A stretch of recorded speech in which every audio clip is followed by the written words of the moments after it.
Bom, eu tô com o link da Argentina aqui, o Segré acabou de entrar aqui com a gente.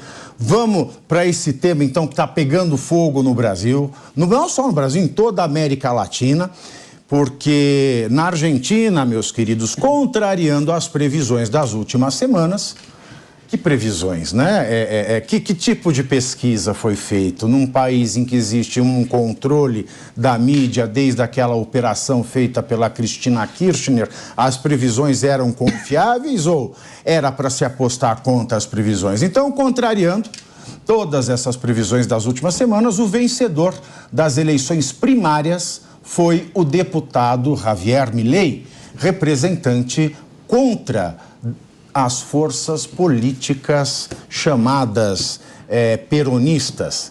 Ele foi o nome mais votado neste domingo, recebendo 30% dos votos, com 97% das urnas apuradas.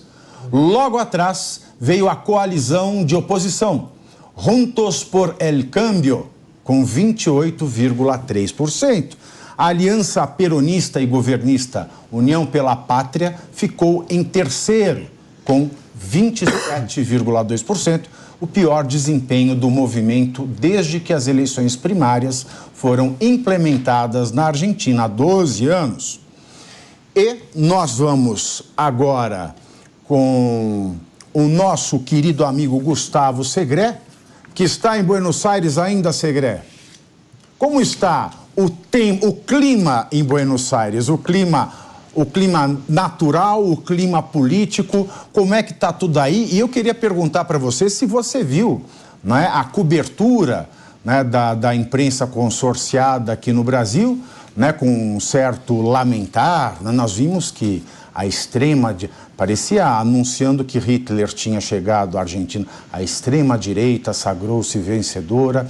Olha, este sujeito aí da imagem. Assim se referiram a Javier Milei. É esse sujeito aí da imagem, ó. Muito profissional. Segré, com você. Tudo bem, Pavinato? Que bom estar aqui com vocês. Obrigado aí pela chamada e um abraço muito forte aí para toda a mesa que está nos acompanhando e para a nossa querida audiência, claro. Aqui o clima meteorológico está com um pouquinho de frio, mas sol no céu argentino, mas o clima eleitoral é que está com muitas nuvens, sobretudo para o governo. Você muito bem indicava que saíram terceiros sobre 3 opções basicamente claras, e era uma questão esperada. Aqui o peronismo ia perder, o que não era esperado, e nenhuma das pesquisas mostrava isso. Confesso, eu também não esperava tamanho resultado. Foi que o Javier Milei se colocasse primeiro nas preferências eleitorais. E se bem ele não concorria com ninguém, e no caso da oposição, a Patrícia Bullrich, que saiu vitoriosa, concorria com o atual prefeito da cidade de Buenos Aires, Horácio Rodríguez Larreta. E no caso do oficialismo, o atual e desastroso ministro da Economia, Sérgio Massa, que se colocava como candidato a presidente para resolver os problemas que ele mesmo tinha gerado nos últimos tempos e continua gerando. Daqui a pouco a gente fala sobre a economia hoje na Argentina. Mas o importante é que, de alguma maneira, o voto antissistêmico, que é o voto do Javier Milei, prevaleceu, sobretudo por jovens. A grande maioria dos eleitores do Javier Milei são jovens. Aqui, a partir dos 16 anos, é obrigatório fazer a opção eletrônica e eleitoral. E falando de eletrônica, teve urna também eletrônica na cidade de Buenos Aires. Eu filmei e coloquei nas minhas redes sociais como funciona essa urna eletrônica e, pasme, dá o voto impresso, Pavinato, para que possa ser auditado se preciso for. Então agora temos que esperar até outubro, 22 de outubro, em que aí já seremos 3 os que poderemos optar. Primeiro, o Javier Milei, que ele se denomina como anarcocapitalista, liberalismo à ultrança, ao ponto de propor, entre algumas medidas, a dolarização da economia livre e pura e a venda de órgãos no mercado privado, uma coisa que chama muito atenção pela ousadia, digamos, de alguma forma educadamente.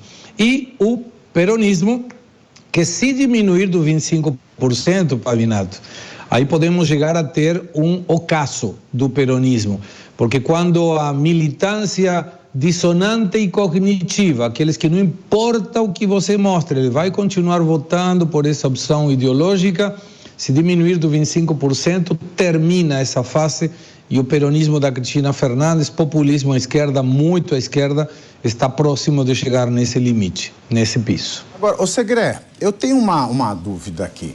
O Macri foi muito festejado quando foi eleito na Argentina, não é? E muita gente diz que a esquerda ela voltou com força porque o Macri não conseguiu implementar a sua agenda. Você vê um risco do Milei, ele, se eleito em outubro, percorrer a mesma saga do que o Macri? Você sabe que eu tive a oportunidade de fazer essa pergunta pessoalmente para o Macri na época e ele me respondeu que ele não entrou com os pedidos de reformas estruturais como a previdência, trabalhista, sindical, porque ele sabia que não passaria pelo Senado. Desde a volta à democracia na Argentina, em 1983, o Senado sempre foi com maioria absoluta do peronismo, até as eleições passadas em 2021. Isso pode mudar agora, Pavinato, porque uma confrontação de 30% cada uma das forças deixaria no Congresso um peronismo muito debilitado. E aí o Milei ou a Bullrich, que já está confirmada como candidata do partido do Macri, deverá negociar entre eles, para eles poderem juntos, seja quem for que ganhe, a possibilidade de aprovar essas reformas. Senão a Argentina vai ficar muito para trás. E um dado não menor. Hoje na Argentina, sobre 50 milhões de população, é menos que 50. Mas temos 25 milhões de pessoas que hoje recebem alguma ajuda do Estado. Sabe aquele ditado que fala que o populismo de esquerda gosta tanto dos pobres que ele os multiplica? E isso que foi feito aqui na Argentina. Então, isso pode ter um problema para o próximo presidente, porque, segundo Milei, ele vai terminar com a ajuda social no primeiro dia. E isso pode gerar um problema social muito grande. Já a Patrícia Bullrich está optando por uma questão muito parecida à italiana. Eu te ajudo, mas se você não aceitar um trabalho que o Estado possa te indicar para o setor privado, você perde a tua ajuda social. Agora, o Segré, muita gente diz, né, além do consórcio de imprensa no Brasil, uns falam extrema-direita, eu acabei de ver em outro canal falando ultradireita, gente falando assim, isso é culpa do FMI, e muita gente faz, né, vídeos nas redes sociais comparando o Javier Milei ao Jair Bolsonaro. Você acha essa comparação entre o Javier Milei e o Jair Bolsonaro cabível? Você acha que eles têm semelhanças ou somente o fato de que eles estão numa espécie de redoma à direita frente ao costumeiro populismo de esquerda, no caso brasileiro, que o Bolsonaro acabou rompendo, e no caso argentino, que o Milei parece que vai romper. Agora são 14 horas e 36 minutos. Você sabe, Pavinato, que tem muitas semelhanças, mas tem muitas coisas que não são parecidas. Em que são parecidos? Na época, o Brasil e a Argentina mantêm esse vínculo histórico, geográfico, político e econômico de um ir na frente, mas o outro sempre fica perto ou repete os acertos e os erros que o outro colocou. No caso de Bolsonaro, na época, em 2018, muitos avaliaram que ele ganhou porque tinha um descontento com a esquerda, né? Com o PT, um governo que tinha casos de corrupção por todos os lados, e além do mais, o desastroso governo da Dilma Rousseff, que explodiu a economia e colocou o Brasil numa depressão terrível economicamente falando. Então poderia ter sido Bolsonaro, mas poderia ter sido Pavinato, poderia ter sido Capês, qualquer pessoa que representante o antissistema. O Bolsonaro naquela época era a pessoa que estava na frente.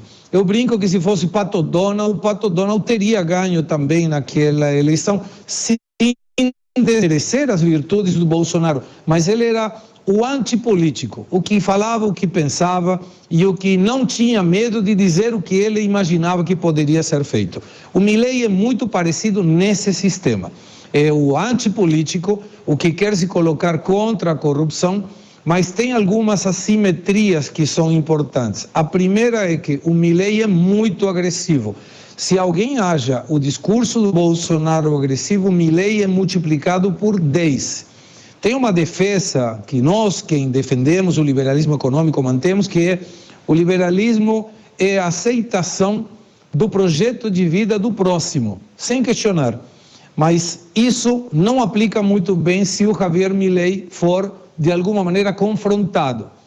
Eu já discuti com ele queria fechar o Banco Central, eu não estava de acordo com isso, e aí foi catalogado pelo próprio Javier Milei como que era um liberal de esquerda. Então ele tira, de alguma maneira, te colocar num lugar baixo intelectualmente para tentar manter a sua ideia. Isso não é o que o Bolsonaro fazia. Então, tem algumas semelhanças em como eles chegam ou podem chegar ao poder, mas, pessoalmente, não me parece que sejam tão parecidos. Segre, nós vamos fazer uma negociação contigo, né, por conta da qualidade da imagem, porque nós temos mais algumas perguntas para você. Enquanto o Segré é reconectado aqui, eu queria passar aqui para a mesa, né, essa questão da aparência do Javier Milei, né? Quando eu vi algumas referências como ele, esse sujeito esquisito, eu fiquei um pouco surpreso, porque afinal de contas é uma imprensa que fala muito em preconceito e agora eles estão com preconceito com a imagem do Javier Milei. Qual o problema da aparência dele? Eu acho que as pessoas, a imprensa, principalmente a nacional brasileira, tem que estar um pouco mais preocupada com relação ao país vizinho, não com a aparência do Javier Milei. Tem que estar preocupada com a inflação que na Argentina, graças aos desmandos e à incompetência do governo de esquerda, está batendo mais de 100% ao ano. Está uma coisa com um descalabro completo. A Argentina impossibilitada de pagar suas contas externas, com processo de desindustrialização acentuado. Uma economia que está fazendo com que o país volte a ser um país agrário. E eles estão preocupados quando chega um candidato que vem com um discurso moderno, de privatização, de parceria público-privada, desenvolvimentista, entaxá-lo de ultraconservador. O que é ultraconservador? O que seria um ultraconservador? Então existem essas pautas que estão hoje dominando a esquerda. É só você verificar o que está acontecendo nos Estados Unidos e na Europa, que é o efeito Orloff. Eles lá somos nós amanhã.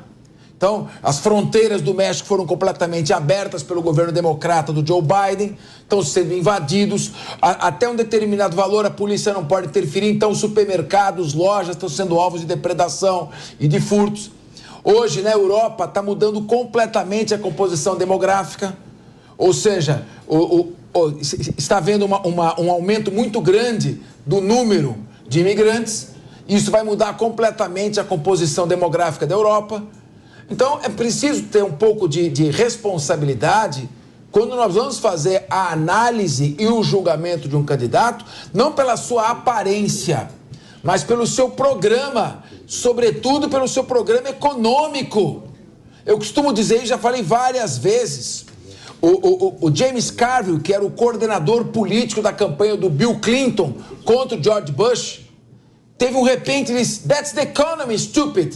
O que move um país, do que depende a população, é a economia, é geração de emprego.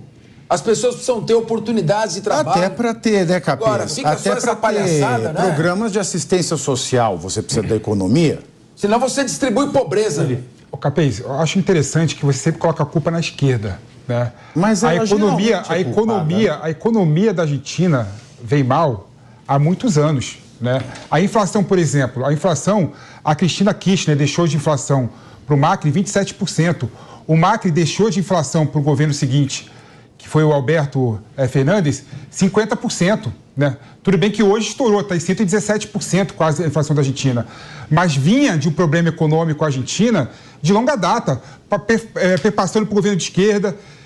governo de direita, e agora culminando nessa eleição aí que a gente não sabe o que vai acontecer. Capaz que entre alguém de extrema direita e ele se rotula como extrema direita. Tá, é bom deixar isso claro. Eu não estou rotulando o Javier Milei como extrema direita. Ele se coloca como extrema direita, ele se coloca como anarcocapitalista, né? Então ele é de extrema direita, né?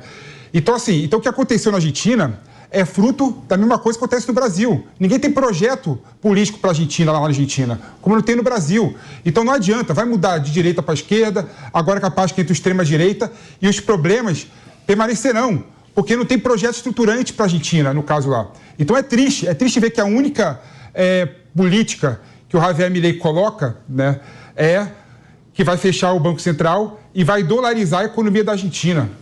E Você acha que um herdeiro político do peronismo seria melhor? Não, mas eu acho assim, eu não duvidaria, essa pergunta que eu queria fazer pro Segre, né? Ele vai voltar já daqui a pouco. Eu não duvidaria, sinceramente, não duvidaria que as duas forças tradicionais da política se fechem contra o antipolítico. Sendo bem sério. Eu até queria perguntar pro Segre se isso seria possível isso acontecer, né? Porque eu vejo o seguinte, chegou a antipolítica na Argentina esse ano, com um pouco de atraso. As eleições do Bolsonaro, que o Bolsonaro foi eleito, né, que ele se colocava como antipolítico, falava que ia lutar contra a corrupção, queria fazer diferente da política tradicional, que ele não é o político tradicional, que estava fora da lista da Odebrecht e por aí vai, né? O que o Bolsonaro colocou, chegou na Argentina agora. O discurso do Javier Milei, apesar dele ser diferente, como colocou o Segre, é exatamente o mesmo do discurso do Jair Bolsonaro. Claro, ideias diferentes. O Bolsonaro, ele estava por trás dele na política econômica, o Paulo Guedes, né? O Javier Milei está querendo colocar a economia no extremo, né? Acabar com o programa social na Argentina no primeiro dia de governo, acabar com o Banco Central. O Banco Central, segundo o Milei, é um problema da inflação da Argentina. Ou seja, é uma extrema-direita que a gente não está acostumado a ver na América Latina como um todo. E eu acho, sinceramente, Pavinato, que a tendência da política... O Banco Central na Argentina, ele é autônomo? Eu tenho a impressão que sim. Essa é uma pergunta para fazer para pois é. Pois vamos fazer o atual presidente da Argentina? É o Alberto Fernandes. Alberto Fernandes, ele é de direita? Não, ele é o amigo do Lula. Entendi. Aliás... É por isso que eu estou falando. Eu estou falando do atual presidente. Ele é o amigo As reservas cambiais, quer dizer, o dinheiro que a Argentina tem no banco para fazer frente às suas despesas, caíram para 38 bilhões de reais. Tomaram um empréstimo de 57 bilhões. Eu queria só... Inflação batendo 100%. Mudar um enfoque aqui. E ele está imprimindo papel moeda. Eu queria mudar um enfoque aqui antes de vocês brigarem. O Bissoli, que é uma pessoa com muito bastidor de Brasília, a gente vê que quando o Lula ele é acossado a falar das ditaduras, né, ele fala, a Venezuela tem eleições. As eleições são sinônimo da democracia. Só que agora o Planalto está falando, essas primárias aí não são justas, porque o povo tá sendo massacrado pelo FMI. Então, esse voto não representa a real vontade do povo argentino. Já está começando com esses papinhos. E também existe um banco de apostas, porque da primária para o dia 22 de outubro, nós temos cerca de 70 dias. Nesses 70 dias, existe alguma possibilidade do governo Lula liberar ajuda para o governo argentino e influenciar no resultado das eleições? Pavinato, é muito triste a gente ver essa manifestação do governo brasileiro, um país que quer ou diz que quer se tornar líder de um bloco econômico regional para liderar, junto de organismos internacionais, um espaço maior. E digo isso porque defende situações como a da Venezuela, e aí não se trata de dedução minha, é só ver a recepção que foi dada por Maduro aqui no Brasil, que muita gente do próprio PT questionou o presidente e discordou da sua postura. E agora você vê essa atitude em relação à Argentina, que muito diferente lá da eleição da Espanha, que falava, tem uma onda de direita, o Vox, os progressistas, que tiveram até uma votação expressiva, mas o PSOE ainda saiu muito fortalecido. Aqui na Argentina, você tem 2/3 pela mudança, que ou é direita, mais ou menos a direita, mas é que é contra o que está colocado aí.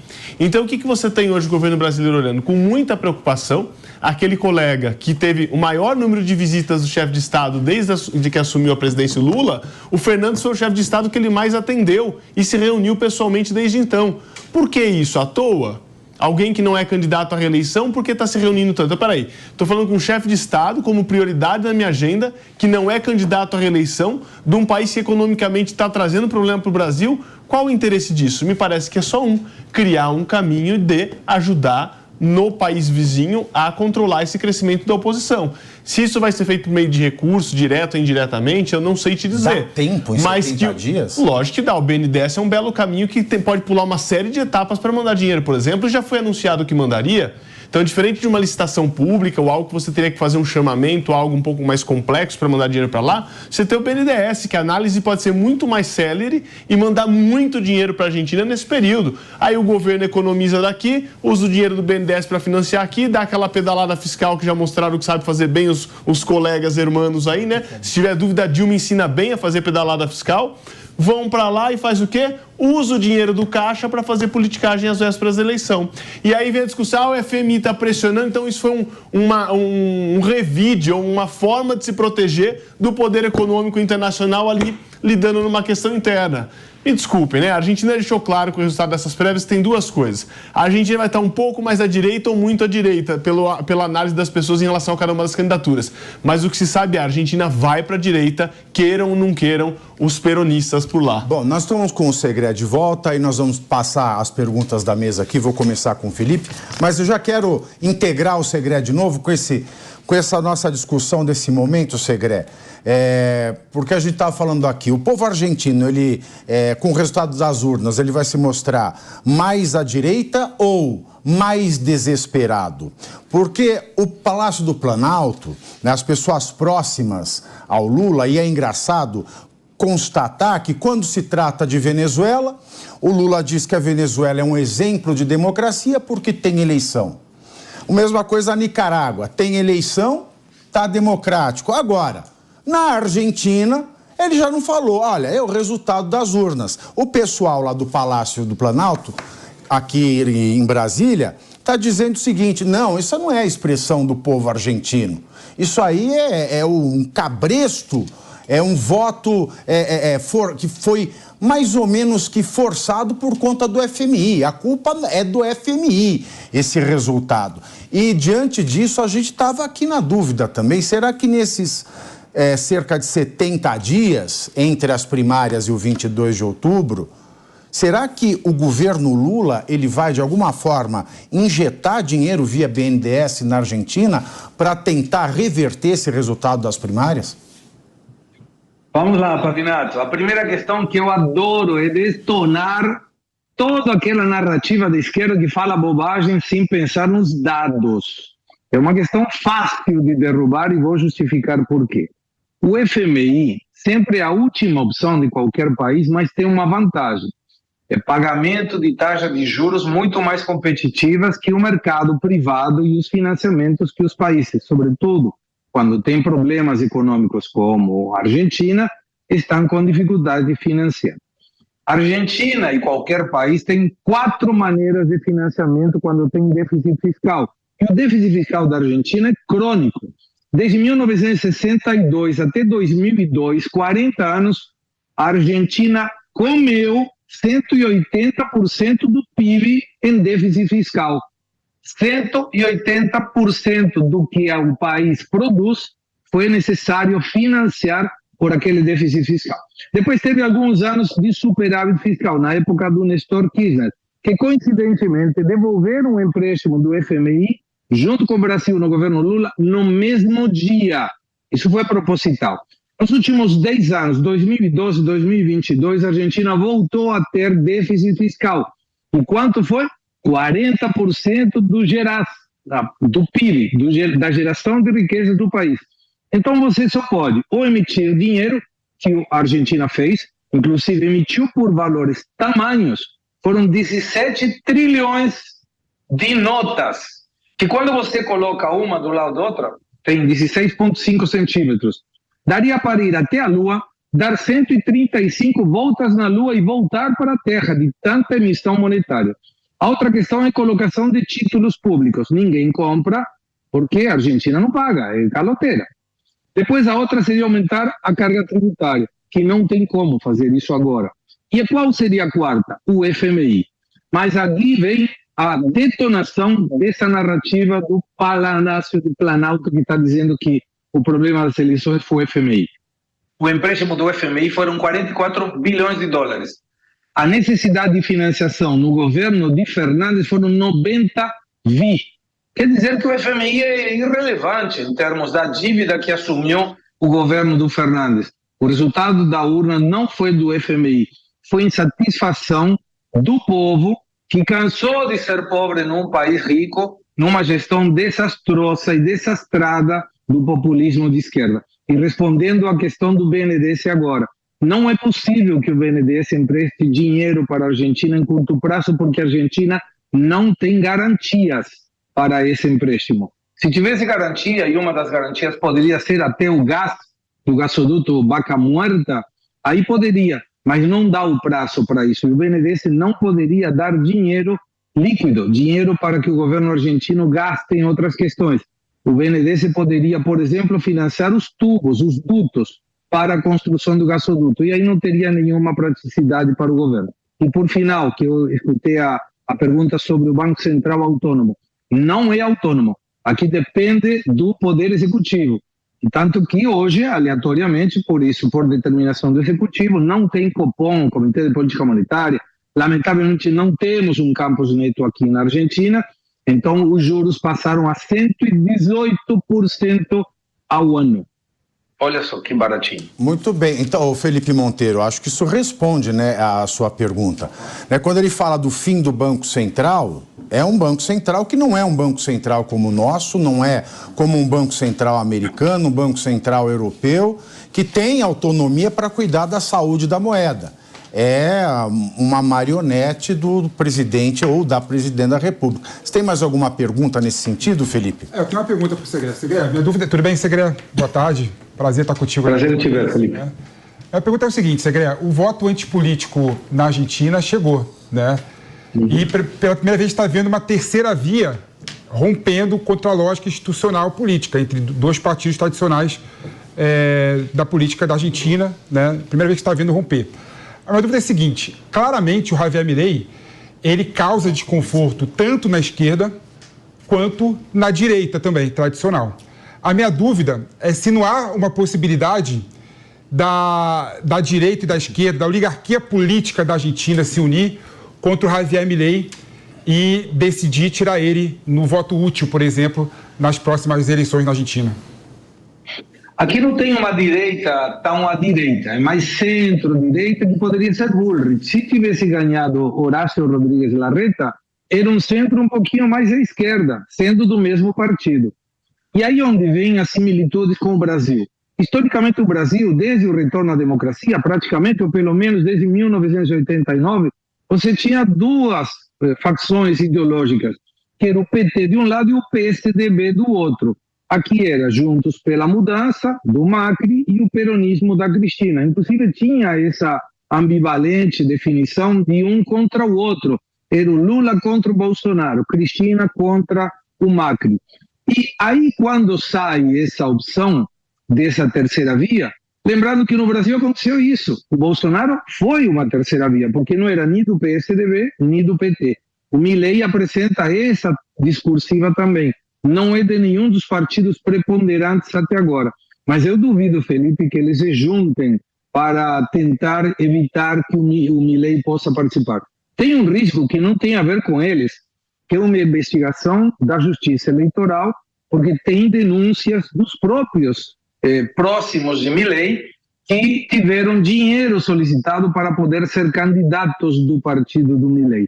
Isso está sendo investigado. Se isso se corroborar, o Milei pode ter dificuldades sérias para ele participar das eleições. E me parece que aí vai estar o foco do peronismo. Não me parece que a Patrícia Bullrich e o PRO do Macri apontem a tentar tirar o Milei das eleições.